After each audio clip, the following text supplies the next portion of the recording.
Warning! This podcast contains spoilers.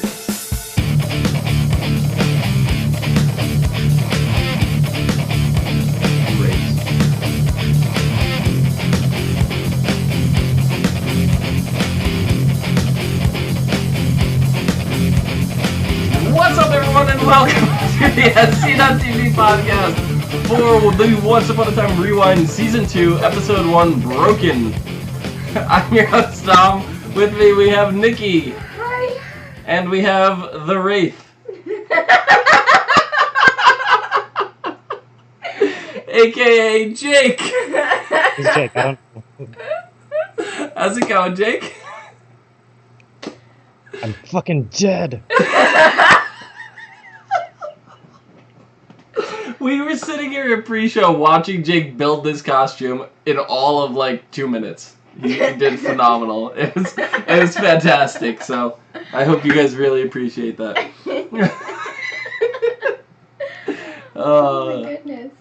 So I want to give a heads up right off the bat. First and foremost, guys, the way we're handling this is spoilers for Season 2 of Once Upon a Time, which have aired, obviously, 4 years ago. Yep. But things may spill out here, and I shouldn't say may, things will spill out here into the current state of Once Upon a Time, which is currently the end of Season 6 going, the break between 6 going into Season 7. Mm-hmm. So if you are not caught up, we will spoil stuff on the way there.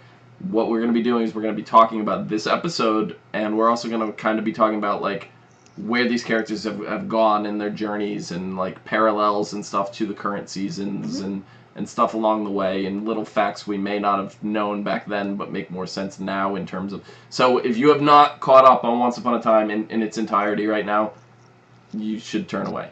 So that is your warning. Are you poking yourself in the eye, Wraith, Jacob? I'm going to call you Wraithup. I have low self-esteem issues. I missed all of you guys in chat. You guys are loud. Jake can't even see. Chat is erupting in hystericals right now. Ashley is dying of laughter in the underworld still, where we left her at the end of Season 6. So, but yeah. So I'm gonna start off with how did this episode hold up for you guys? What did you think going into I guess ending this episode? I think this is definitely where I started really, really disliking Emma. Okay. So, I mean, for the new people, up until, like, Season 6, I ragged on Emma hard. Like, there was, like, nothing she could do right. I did not like her at all. Season 6, it kind of petered off. It's like her character kind of matured for me, so I was okay with that. I was wondering how long you're going to be able to survive in that heat under that. But, yeah, so I mean... I do it, but I just don't want to right now. Yeah, this episode was definitely, I think, a turning I'm point keeping for my Emma dislike. Yeah. Yep. It's so weird seeing these characters on screen who I'm like, oh, who the fuck are you? I'm like, oh yeah, you used to be relevant. Who, like Dr. Whale? He's still relevant. Back when we didn't know who he was. Yeah. Yeah, because this was kind of the first episode that really played with that mystery for us. Mm-hmm. Like, you may not... I mean, you probably noticed in Season 1, you're just like, oh, we never figured out who he was, but it was Season 2 where they were just pointing it out like, you're not my prince! And then David's like, who are you? And that adds a double layer of the mystery, because it's like, they don't even know who he is, so it really gets you wanting to know. Yeah. So I really like that. But, yeah. So this episode was our introduction to Neil. Is our very first character we see. Neil in New York City, receiving a postcard from a carrier pigeon, which we later find out was August. Mm-hmm. Not in this episode. We find out later on in the season. With the words broken, as in the curse is broken. with the Welcome to Storybrooke kind of logo. So we're left wondering who's Neil, what, all this stuff in terms of whatever, and then we never see him again this episode. We don't even get to see his name or anything. Nope, we get nothing. We know nothing. We were Jon Snow. Yes. We are Jon Snow. We might be. We're all collectively Jon Snow. Yep. So, I don't know, what did you guys think? Is this a good introduction for Neil's character, or do you think it should have been changed? I felt... Now knowing what you know now. I think so. I mean, the mystery was, like, we knew that we were going to be introduced to new characters this particular season because of the way that Adam and Eddie came at us prior to. So, like, even for me, like, when I started watching Once Upon a Time, I didn't have DVR or anything, so I had to watch it live. So, any of the extra information I found was from being on the internet, crappy internet where I'm from. Anyways, that's neither here or there, but, so, like, I did do my research because I was really interested in the show when it was live back in, 4 years ago? Which feels like forever ago. Yeah, actually. season 2 was 4 years ago. Yeah, it feels a lot longer just because of the way they break up the seasons. But, no, I liked, I came on watching this and then I saw Neil and I remember the actor from True Blood, so I was very interested because at that time I liked True Blood before it got really stupid. Mm-hmm. And he happened to be on it. He was a really interesting character. If you watch True Blood. So, of course I was going to be interested in him. So when they, he's got the suit on, he looks really dapper, and he's got his backpack, and if you've been in New York, that's the atmosphere. And really then he never dresses this way again. No, he doesn't. Nope, never again. And the part that sold me was the music as he's walking. Yeah. And then I felt really bad that he lost his iPod. It wasn't his phone, it was his iPod. His iPod, yeah. Which, hey, Alex, do you know what was on the back of the iPod? I didn't catch it. Was it a number? No. It was the Geronimo Jackson from Lost.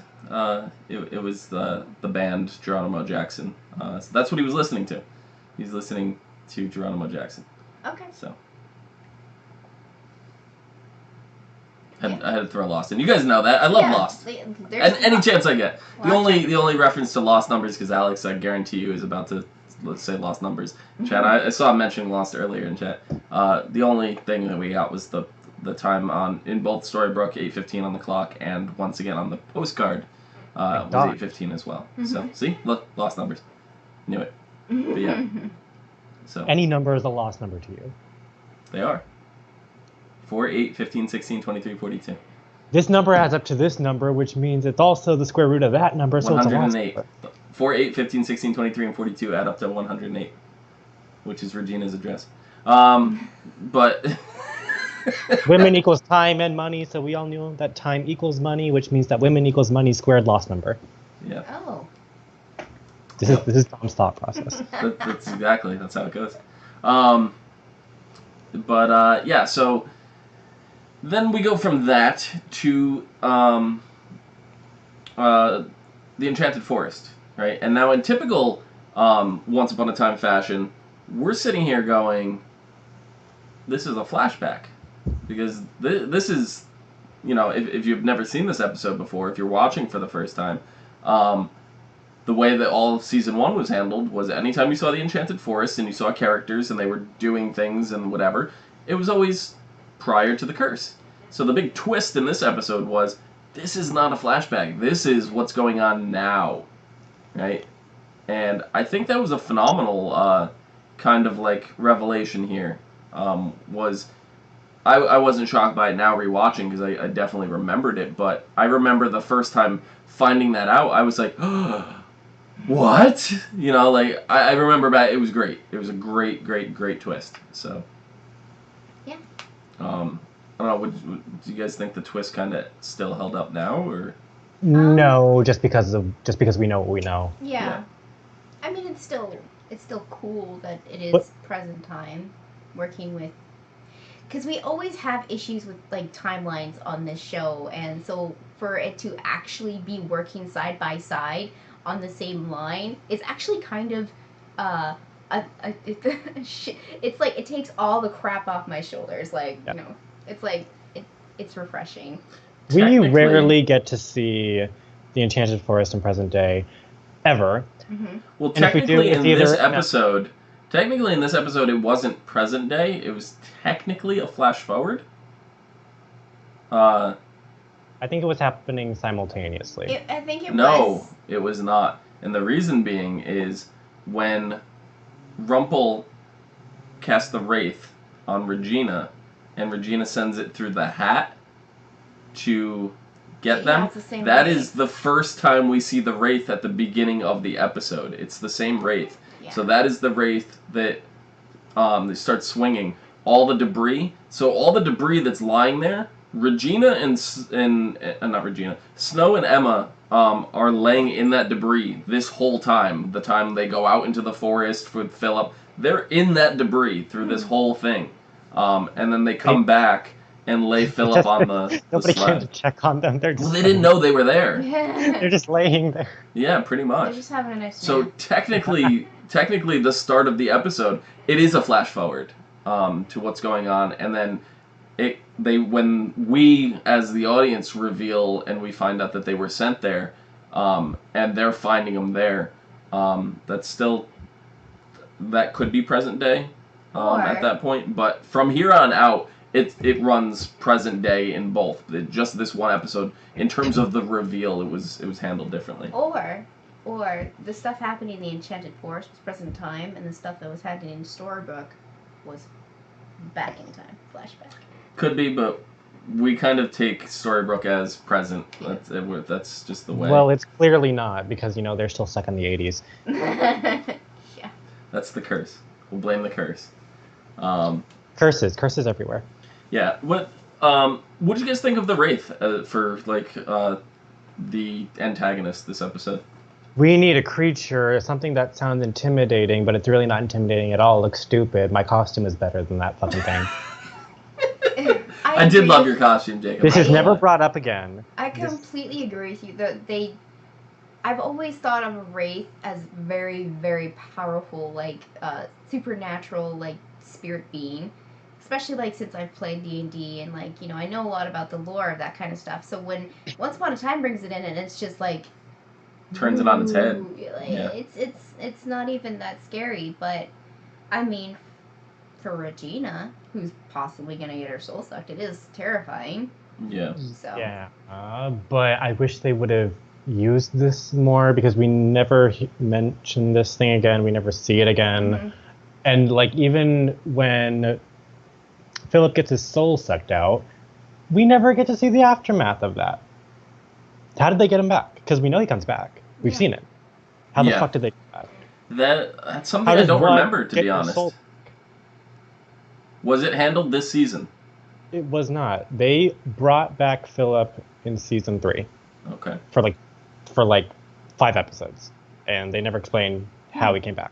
Right. I remember him coming back, but yeah, I think there was an explanation in season 3.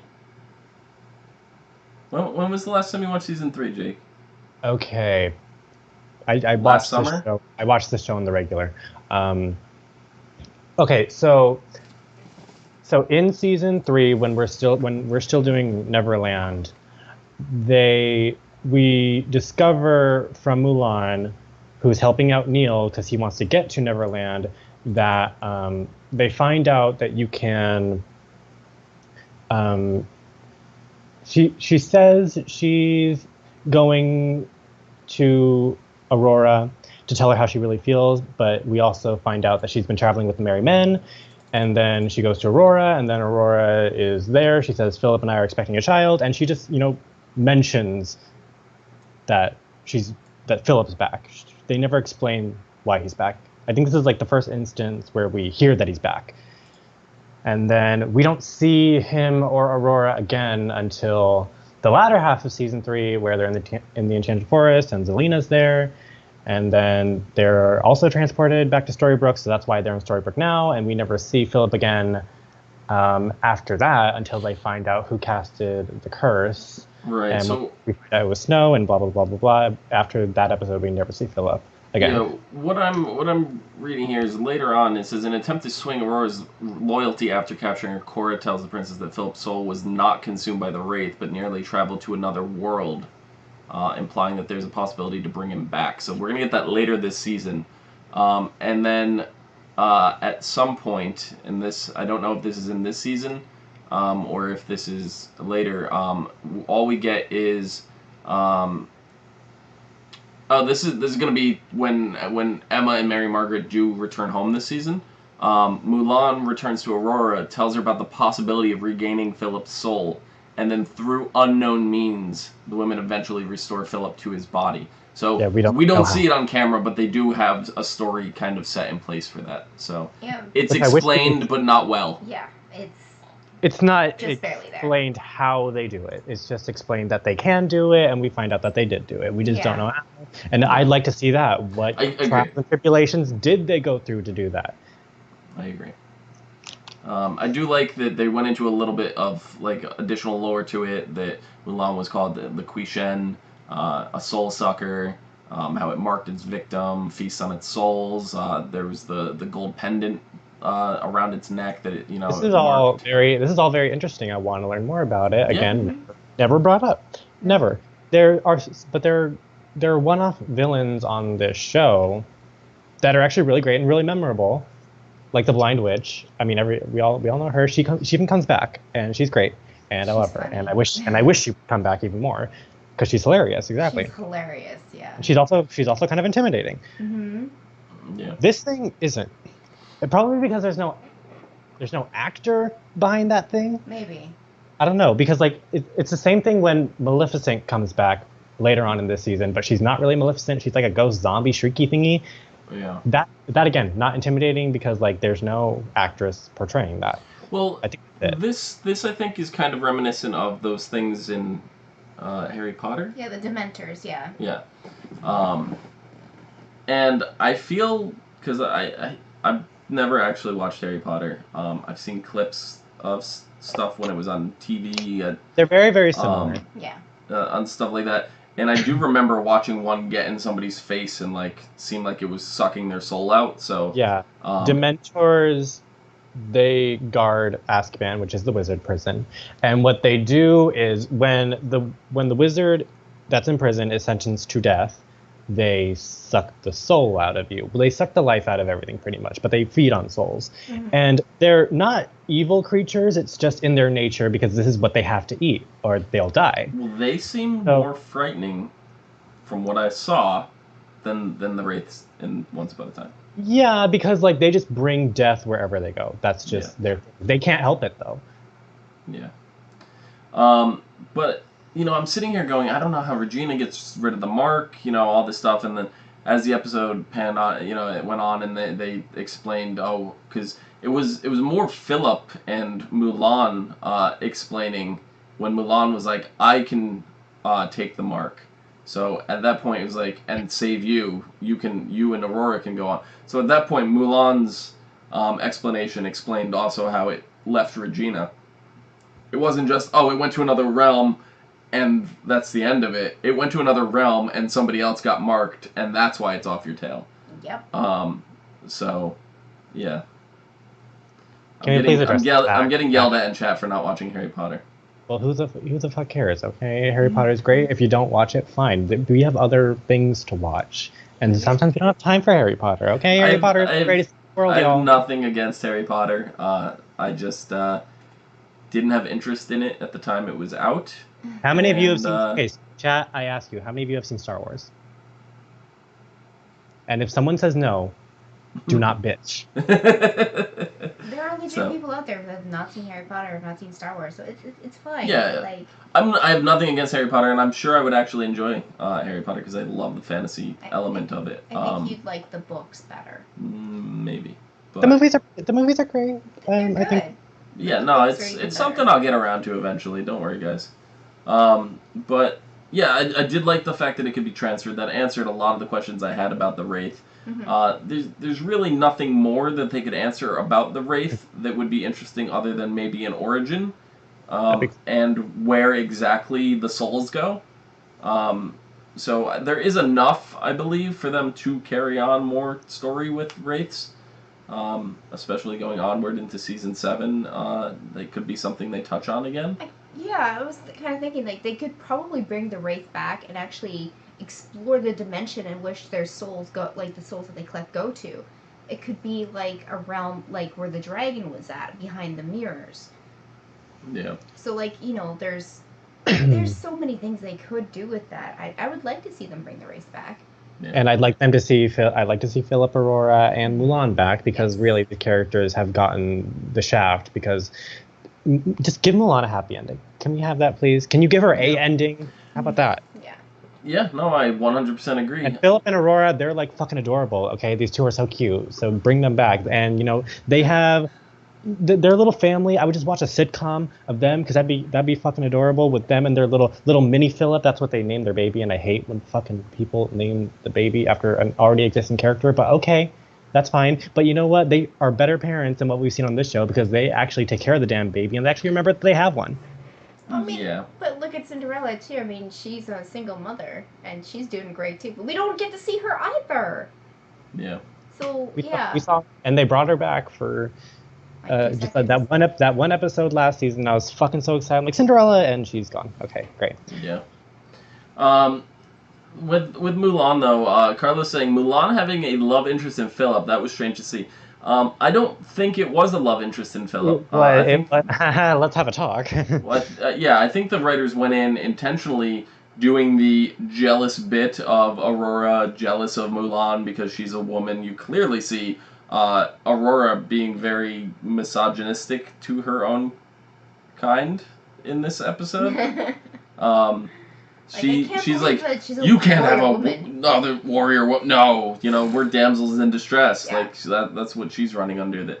But no, clearly, Mulan is a very powerful warrior. Her and Philip have shared a bond on the battlefield, not anything more. And not in the bed. Aurora doesn't understand that, so she's super jealous of it. So she's assuming that Mulan clearly goes, I do not have feelings for Philip. It is not like that at all. She stresses that. So no, it is not. There's no love interest there. It's just Aurora just being dumb. So. And Mulan is a lesbian. Yes. Yeah. Oh yeah. That's that we will find out. I believe this season as well, right? Yes, because she wants to confess her feelings to Aurora. Yeah. But what's interesting when Philip does get his soul sucked out, and he says, "I love you," but he doesn't exactly say it directly towards Aurora, and there was a theory going around at the time that he might have said it to Mulan, and that was really controversial because they do mess a lot with like the storylines and the lore of some of these characters on the show, but they've never messed with couples, like canon Disney couples. They did. Charming and Snow. Charming is Cinderella's. Well, yeah, but like. So they kind of did mess with that. Who the fuck cared, though? I remember we had a big debate about this, and you guys had to go back and research. I think it was Rachel more than any of us, who was very adamant that Prince Charming and Snow White were always together. And I was like, no, Prince Charming and Cinderella were the fairy tale couple. Yeah, but they didn't fucking have names. No. Philip actually had. Yeah, Philip didn't have a name, or did he? Philip had a name. Yeah, it's Prince Charming. That all he had was Prince Charming as the name. Snow White's prince actually did not have a name. He was just the prince. He had no name. So and Charming is basically the equivalent of the prince. So who the fuck cares? Yeah. But this time it was actually, and like those characters didn't even have a character. So really, it didn't matter what you did with them. Philip actually was an established character who had a personality and had a name. And so was Mulan. So the fact of these two together was kind of interesting, and I would have liked to have seen that explored a little more. But then they do the little flippy flip later on, so that was even more interesting to me, which they never. And unfortunately, that does get resolved. So that's one of the storylines that actually didn't fall off the edge of the earth. But actually, I just want Mulan to be happy. I want Mulan to be happy. Like, go and just tell Aurora. You just need to tell her. Yeah, the feelings may not be mutual. Maybe they are, and like we can have a nice polyamorous relationship. But I don't think modern audiences were ready for that. Mulan and like Dorothy hook up or something? They did not. Mulan still has nobody. She was with Ruby and Dorothy. It was Ruby and Dorothy. That's what it was. Yeah. Okay. Yeah. Yep.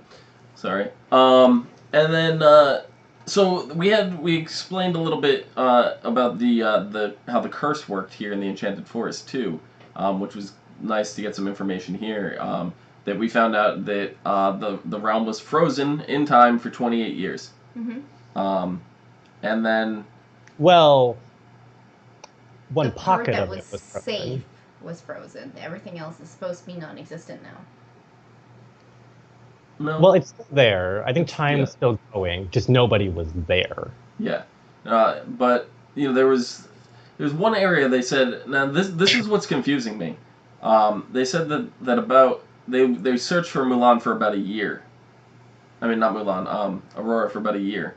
Now, was this before the curse happened, or was this after the curse? Okay. This was before, because when Maleficent met Regina, Maleficent taught Regina the sleeping curse, and then that's when Maleficent got her groove back, and then she decided to go to Aurora and use that sleeping curse on Aurora, and then Regina used the sleeping curse on Snow's horse.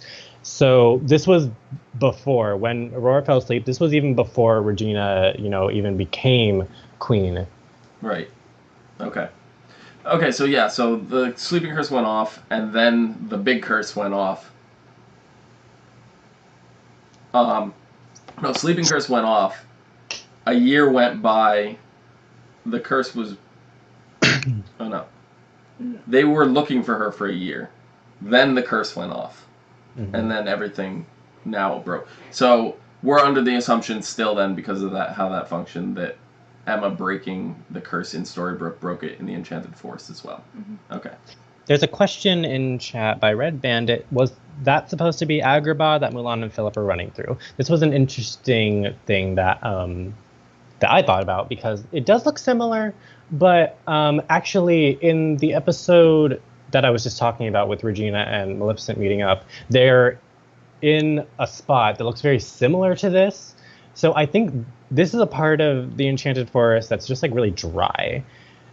But I think since some of these realms are like adjacent to each other, I think that this is still a part of the Enchanted Forest, but it's near Agrabah.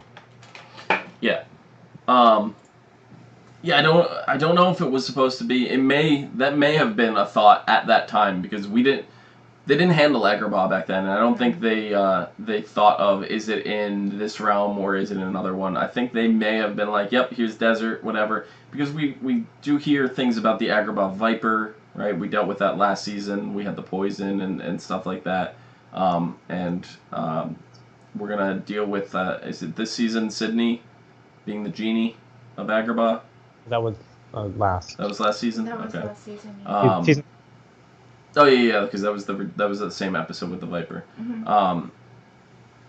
So yeah, Agrabah was in their thoughts, but I don't think they thought of, is it in this realm, is it in another realm? So I think at this point, that very well may have been intended to be Agrabah, but it's not confirmed. It's not canon Agrabah, so we can't go on to that assumption. I think Once Upon a Time in Wonderland was also coming out at the time. Yeah. Or was that season 3? It was concurrent with season 3. No, it was 2. Are you sure? Wait, was it season 2? Because Korra was also in Once Upon a Time in Wonderland. All right, so this episode right here is when Once Upon a Time in Wonderland started. It's running concurrent to this, because at the start of Once Upon a Time in Wonderland, what you may or may not notice is the town is destroyed by the Wraith. Yeah. That is how the rabbit makes his hole in the middle of Granny's shop, and stuff like that. And they don't notice that things are a mess because they're still cleaning up from the Wraith attack. So how did this hole get in the ground? Yeah, the very beginning of Once Upon a Wonderland is either happening concurrently with this episode, or immediately following this episode. It is still before they've cleaned the town up from the destruction of the Wraith. Okay. Yeah, and I got sad again, yeah, Wonderland touched on Agrabah. We actually got to see Agrabah, and we even got to see it in the main show. It doesn't look exactly like this landscape, but we did see in that episode with Maleficent and Regina that this castle didn't always look like this. It was an actual beautiful castle that was actually painted. Mm-hmm. But like over the years, it just kind of decayed, and I think everything else just died around it. I think what. And I think Maleficent, she uses fire. Maybe Maleficent just burned everything down. I mean, I can get where they're saying is it part the castle is it part of Agrabah because of the way that the peaks of the castle is like they're rounded, which is a lot like Arabian architecture. So it's just I see where they're coming from, but like, I just think it was just like an offshoot of that part of that region. It just kind of looked that way. Yeah. I don't know. So really quick, couple things in chat. Alex says season 3, Jake. So yes, Once Upon a Time in Wonderland was running in terms of airing concurrently with season 3. In terms of story, it's running concurrently with season 2. Okay. So yes, I think that was some of the confusion there.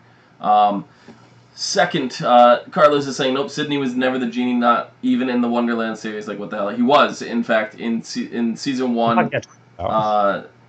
I forget the name of the episode, but it was the flashback episode with Regina and Snow. And it was the episode where Snow's father died. Mm-hmm. Yeah. He was a genie of Agrabah, and as we find out in Once Upon a Time in Wonderland, that there are multiple genies. Yeah. But he wasn't in Wonderland. But we did establish that he is a genie. Yeah. Maybe not the genie, but a genie. Yep. And then Carlos also said, wait, what are you talking about? Cinderella and Charming never had a relationship like ever. What I meant by that was in the original Disney animated films, Snow White and an unnamed prince had a thing, and then Cinderella and Prince Charming had a thing. Mm-hmm. So that's the official Disney canon stories. That was never a thing in Once Upon a Time.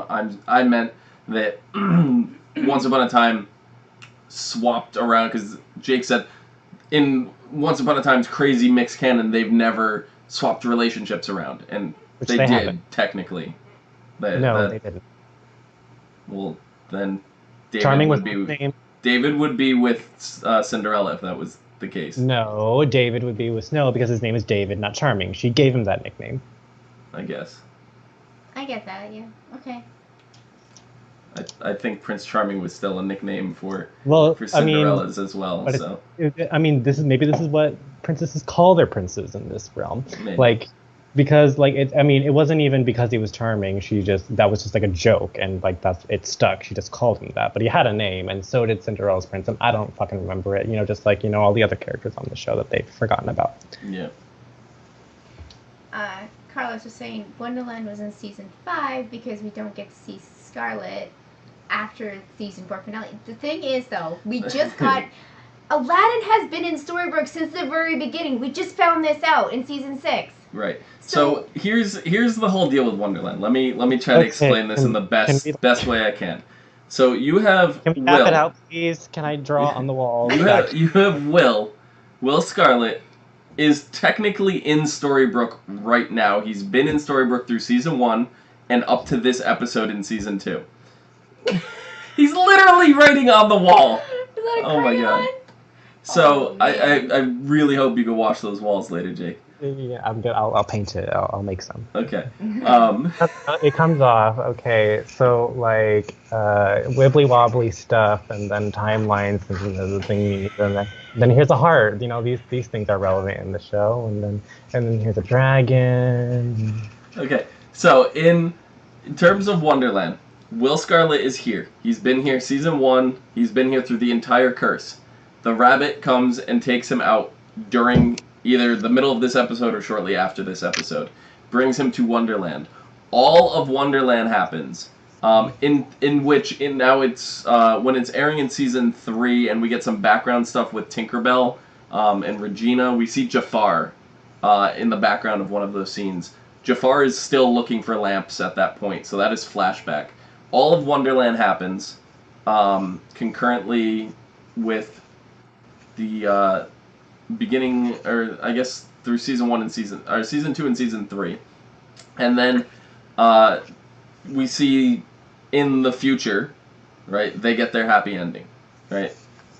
All Wonderland, Alice has a kid, and these things, and the White Queen and Will are married, and whatever, they're having their happy ending. So that's where we left Wonderland. Now we come back, and in season 5, which you are correct, Will Scarlet is in Wonderland.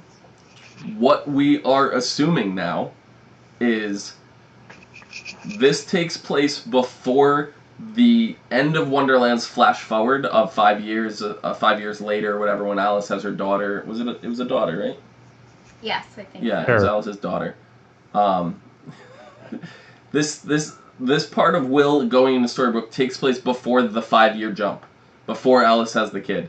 So something happened in Wonderland that got Will to leave, and he goes to Storybrooke for whatever. We see him in Storybrooke looking for a page with the Red Queen. So he's looking something happened with Anastasia, something we don't know. He had this weird relationship fling thing with Belle. Mm-hmm. We don't know what the hell was going on there. Then, which we don't see on camera, he goes back to Wonderland. He gets his happy ending with the Red Queen, and that's when Alice has the child and all that. That's what's going on with Will, Once Upon a Time, and all that. We don't know. There's a lot of gaps in there. We don't know exactly how it happened. We don't know if we ever will. Hoping that if we don't get to find out in terms of story on the show, that we do through some other media. I know Once Upon a Time books have been done. I would love to see comic books fill in some of the other stuff. But yeah, there's a lot going on that we don't know. So, yeah. But, what he said. Yeah. So if you look at Jake's picture behind him, that explains everything really detailed, really well. So just focus on that and stare at that through the rest if you still don't understand. But yeah. So...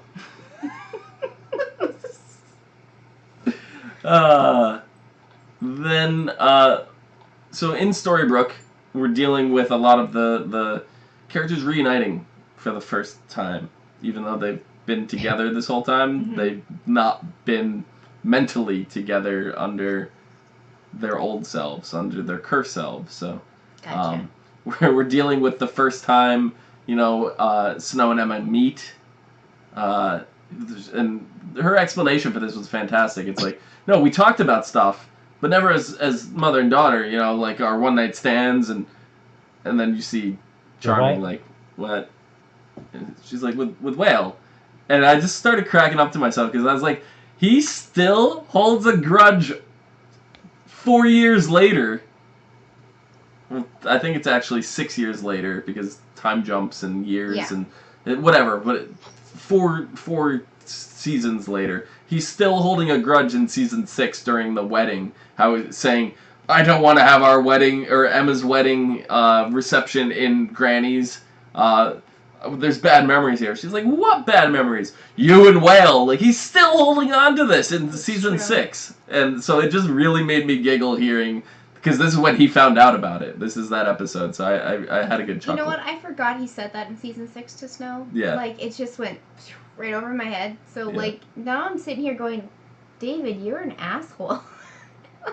You're one of those guys. Oh, boy.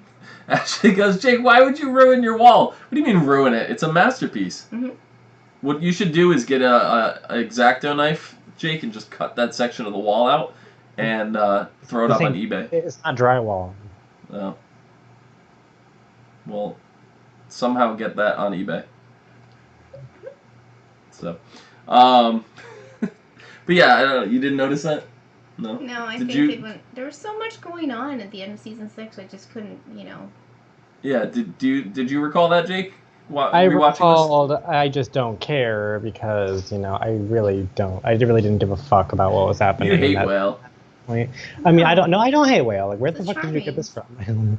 No, I don't hate the I Charmings hate the either. Charmings. I hate Snow.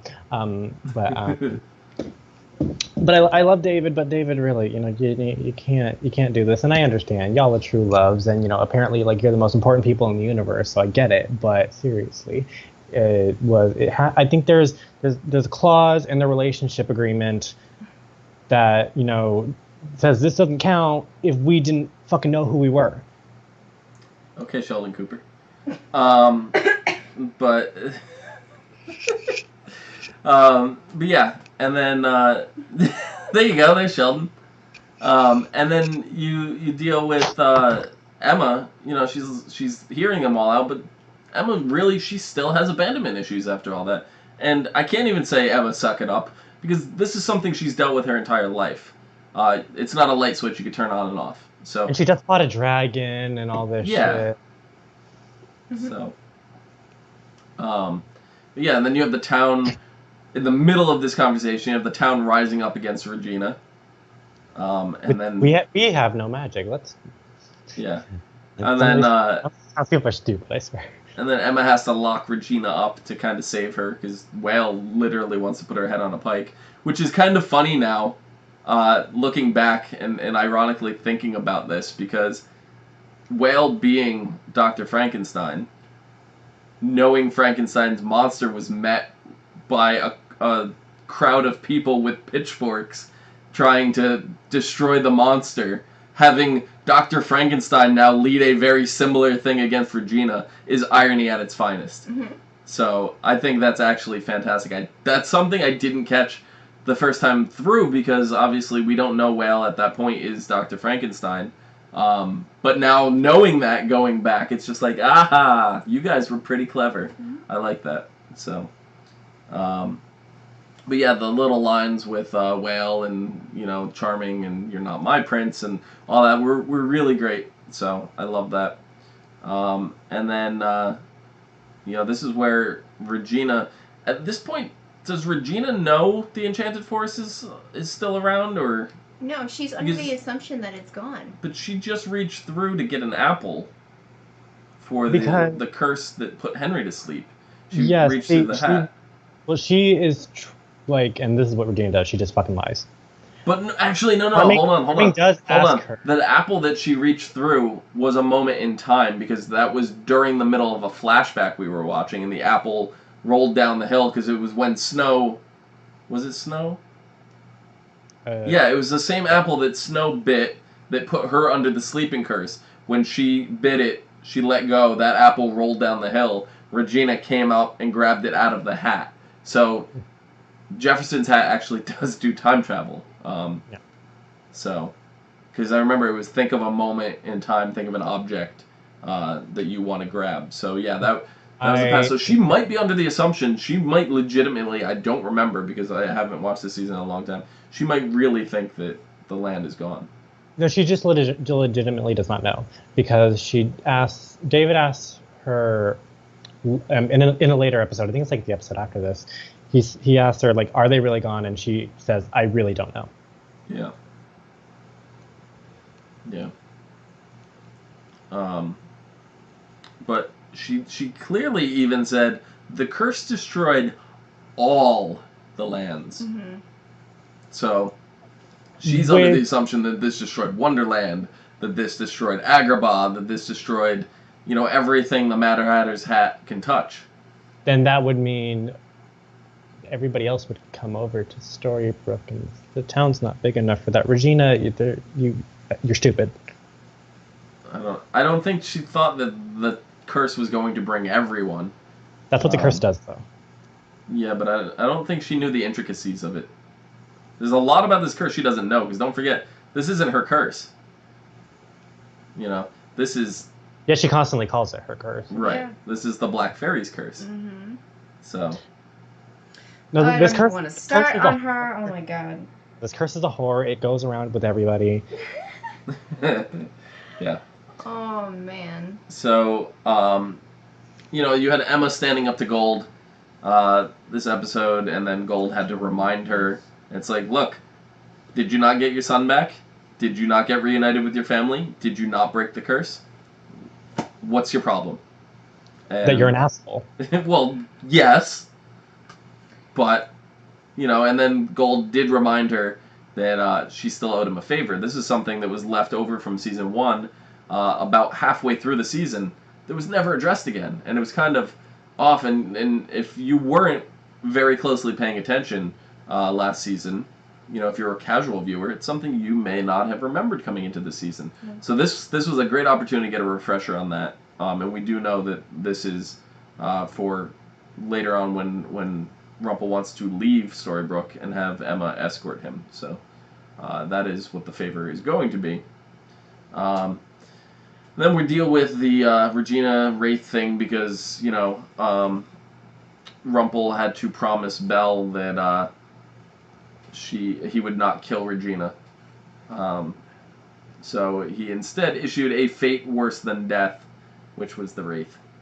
Belle gets mad, she finds out, and she's like, you twist your words all the time, and you're not the man I knew, and Rumpel, in a fit of anger, spits back, what, in the hour you've known me? And I was just like, oh, that's just not nice. I don't care how you swing that. Belle, I'm sorry. And she just looks back at him like, I'm leaving. You. Yeah. Why I'm gone. Back, bitch. She had a long walk. She had to go and think things over. At that point, when you go and walk, you realize stuff was said in the heat of the moment. Stuff was not. And you should realize that Rumpel is a fucking douchebag from the start, and you should have left his ass. Yeah. And this is when I realized that, even at this point, even after all the apologies, this is when but on the other side of that, we really get to learn more about Rumpel this season, even more so than we did last season. But as we peeled back more of the layers, it's like an onion. It kept getting stinkier, and I don't like it, and I can't stand it, and I don't like them on my burger. So I don't really connect with Rumpel even back then, and even more so now. And I'm hoping that he is slightly redeemed in season 7. See, I like Rumpel. I don't like Gold. I like Rumpelstiltskin from the flashbacks, the crocodile. I like that aspect of that character, but I don't like Gold. Gold is, I can't even bring words because I just dislike him that much. Yeah. And I used to think like that too, but I realized they're the same fucking person. Kind of. One thing I noticed this episode, and it really started bothering me because I couldn't remember for the life of me, Mr. Gold had a gold tooth in this episode. Does he not have this later on? Because I do not remember him in season 6 having a gold tooth. Maybe he lost it in a poker game. Am I crazy here? He doesn't have a gold tooth in the current storyline, right? I don't know. I don't think he does. It's a bottom tooth. It's on his right. It's on his right. Yeah. I don't remember this for the life of me in current seasons. Maybe when he died. Maybe. Got rid of it, and I don't know. Yeah, I feel like there's probably a story there that a very casual minor thing that was it could have been something one-off that he had to. In spite, maybe took it and maybe didn't he got a new veneer when he got his hair cut in season 6. I don't know. No, Carlos, I'm not saying that he never always he didn't always have the tooth. Season 1. I'm pretty sure he had it in season 1 and all that. That's not what I'm saying. I'm saying I don't think he has it in season 6. Yeah. But yeah, I don't know. Hook and Rumpel had a poker game, and then Rumpel didn't have any money at the time because he doesn't carry it because he can't earn that shit himself. He just has to conjure it up. But Carlos is saying that he remembers seeing the tooth in season 5. Ashley's saying he doesn't. Is this the Mandela effect going on right now, guys? That shit isn't real. Sorry.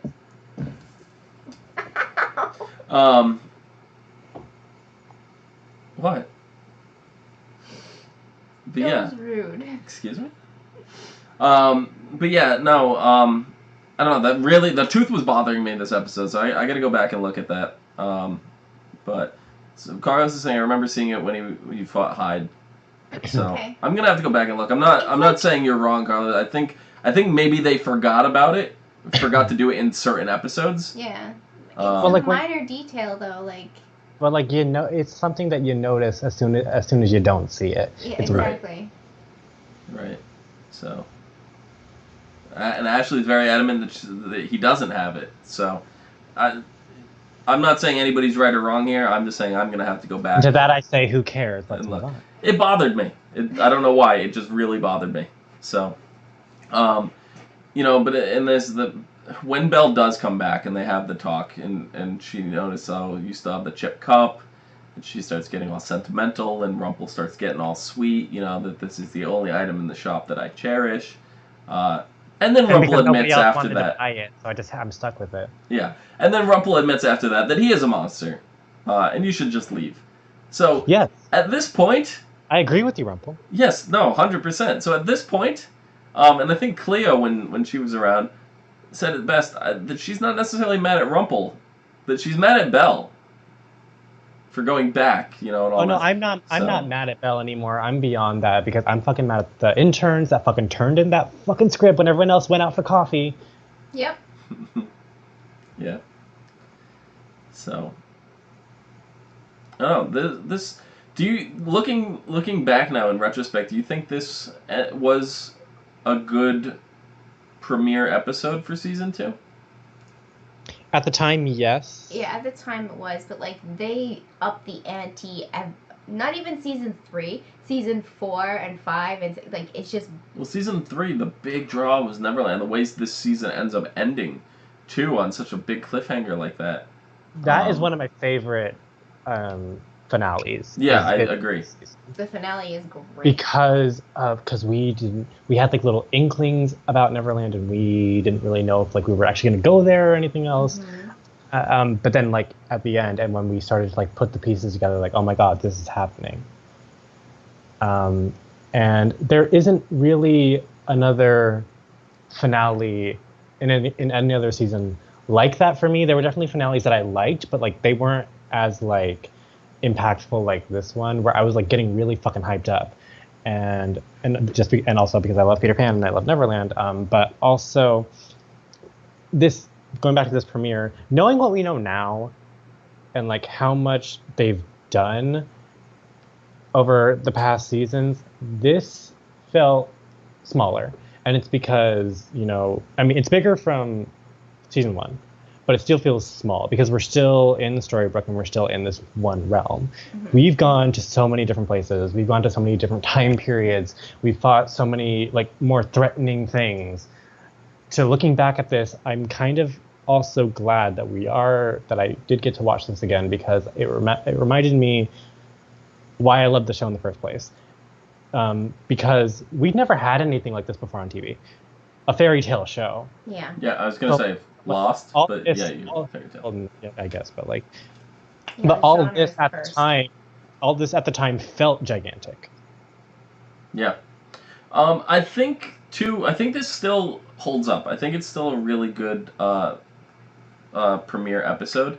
I think the reason why we're looking at it with like these rose-tinted glasses, oh, it was so much better the first time around, it doesn't hold up now.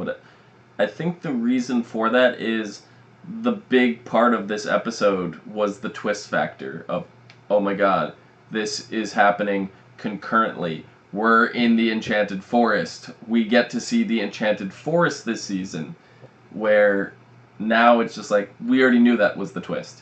Well, also because we had new characters, and do y'all remember that time when we thought that Philip, Aurora, and Milan were going to be major characters, and then no? Yeah.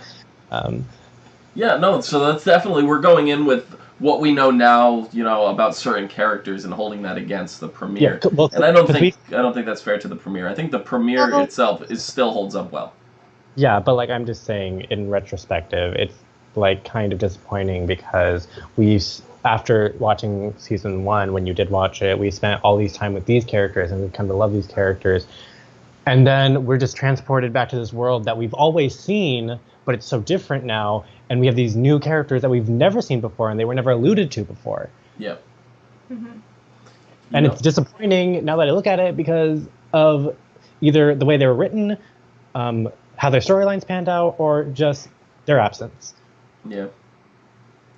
Yep. And like the way that this episode kind of ended with you have Henry, seeing what Regina did and having David up against the wall using the magic and all that, and then finding out that Regina actually, inadvertently caused Snow and Emma, his two moms, grandmother and mother, his two family, members. He basically shuns her, he's like, look, leave me alone until you find them. I don't care how you find them. I'm not talking to you until you find them. Mm-hmm. I want nothing to do with you. Where are you going to stay?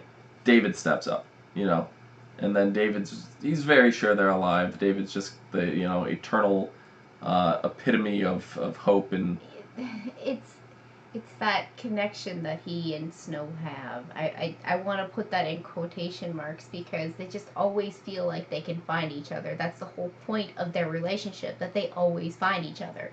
So he just feels like she's alive because of that actual, that happening. I guess. Now you know that when the other one dies, you will know because you will die too, as we find out in later seasons. Yeah.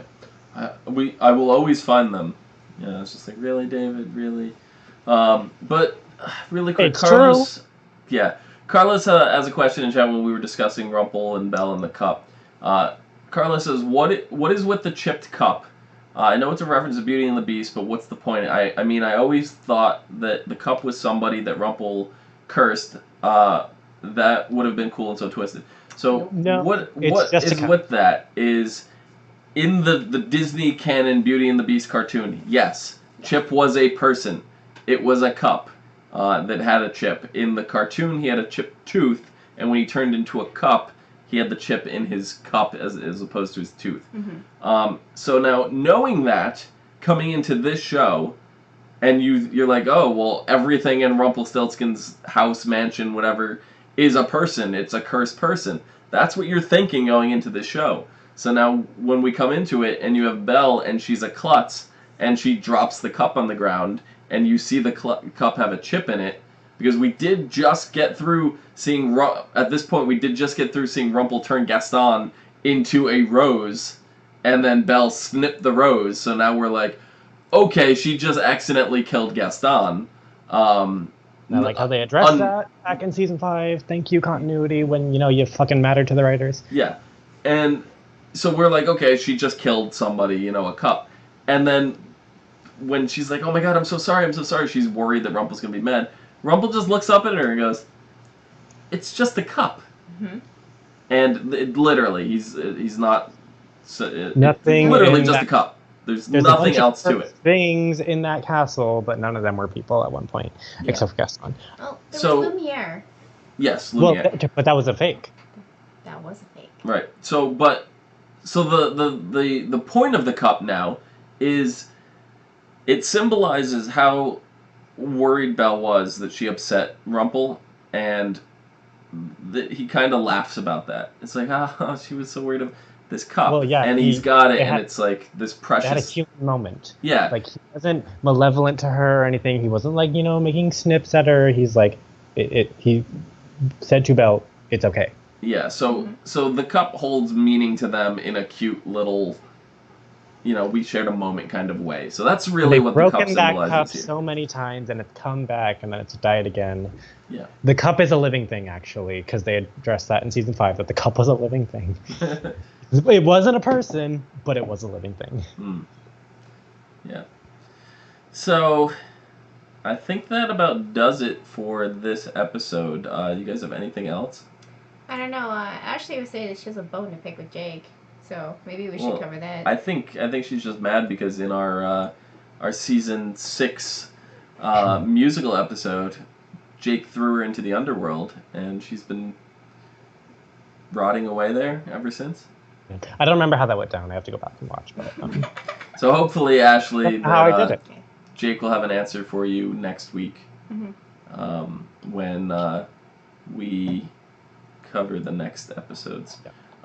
Next week, so what we do for the rewinds, for those of you that are new with us, the premiere episode, season 2, episode 1, we do as a standalone episode.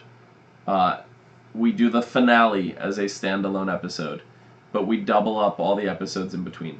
So episode 2 and 3 are going to be paired, 4 and 5, etc., etc. So episode 2 for next week is called We Are Both. And this one deals more with Regina, with her finding, coming to terms with her magical powers here, regaining them and stuff like that. And then we also go back to the wedding day of Regina and King Leopold, and her kind of defying her mother. As well as the episode 3 called Lady of the Lake, which was, I think, one of my favorite episodes this season, which we're going to deal with Lancelot, as well as oh god, that episode. I just remember what happened in that episode. Yeah, as well as the flashback with Charming's mother. Yeah. And the Lady of the Lake. The best mother ever. Yeah, she really is. So, those are the 2 episodes we will be covering next week. So, I hope you guys will be joining us for that. I don't know about you guys, but I had a blast doing this. It's nice to so good. It's nice to get all of you people in chat joining us to chat once again. Appreciate every single one of you. And I got to give the biggest shout out to Alex for getting in touch with a large majority of you to get you guys all in here. So thank you so much for that, Alex. Oh, I remember now, the Blood Pact. I told Ashley about the Blood Pact that I had to sign to get on this damn show. So guys, it's a trap. Leave now. Then Ashley said she wanted to join, and I said, well, here's what you have to fucking do. Oh, okay. She wouldn't do it.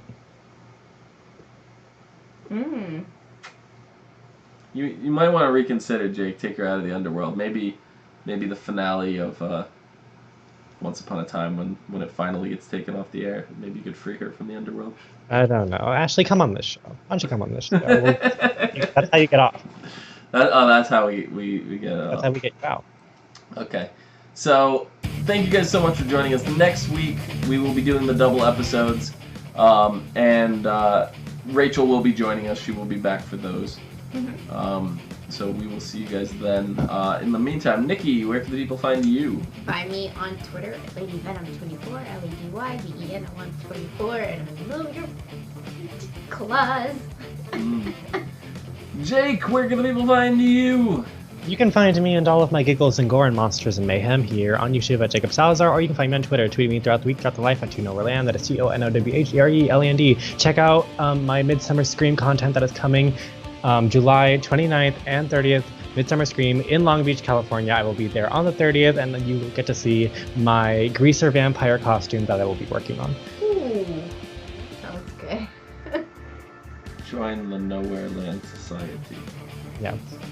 Yeah, do that. I couldn't Yeah. not finish your thing. Had to. Yeah. No, but now you have to do the rest of it. There's more? No, you have to do the whole thing. The whole thing. Nobody else can do it. Find Jake on at all his giggles and gore, monsters and mayhem. I'm done. I'm done. I don't know it. I'm sorry, I don't know. You can find me down below at Phenomenon, PHENOMEDOM. You can find us all and more on Facebook, Gmail, G+, Twitter, Ace, and right here on YouTube at /ASOTV podcast for some more podcasts for some of your favorite TV shows, games, and movies. Until next week, see you guys later.